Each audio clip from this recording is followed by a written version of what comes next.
The first basic exercise we have is called the bench dip. It could be a box dip. So we're starting off with sitting on the bench on the edge, and our feet is about shoulder width apart, sitting nice and tall. So we're sitting on the bench sideways, so we have a little more space for your hands. We're going to place your hands right outside your hips for starters. Going to press into the bench. So we're supporting our body weight and we're stepping forward away from the bench, and our butt is hanging off of the bench.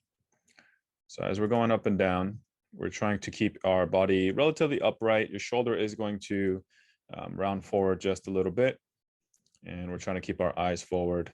You do want to make sure you're bending at your elbows and then pressing all the way up. So keeping our back pretty close to the bench, finishing up in that same position.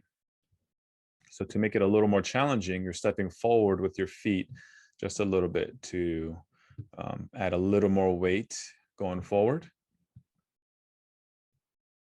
And even more, we're going to press our feet forward. So we have to support more weight with our arms, and our body is still going up and down pretty close to the bench here. Eyes are forward, and you can see my shoulders are rounding a little bit. Our upper back will round a little bit because of this angle. And there is a precaution we want to take because of this extreme stretched position. If you have a pre-existing shoulder injury or pain, you definitely should start with your feet close to the bench. As you finish, you step back, put your butt back on the bench, and that's the bench dip. Let's look at some bench dip faults here. So hands next to our hips, we step forward, and the starting position looks good. But a fault that we see is pressing forward with your body. So the elbow isn't bending and your back is not close to the bench or the supporting bench or box or chair. So pressing way far forward and coming back.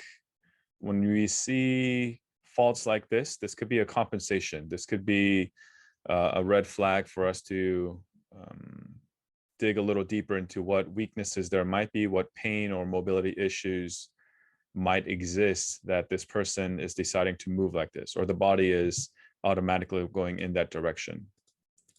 Another fault that we see is even though you're keeping your back pretty close to the bench, you're really rounding your back and bringing your chest down as you go down. Right? So we don't want to compensate by leaning too far forward. So another fault that we might see, this could be considered a fault, is where you're dipping your hips forward too much, and that puts a lot more strain in your shoulders and your elbows.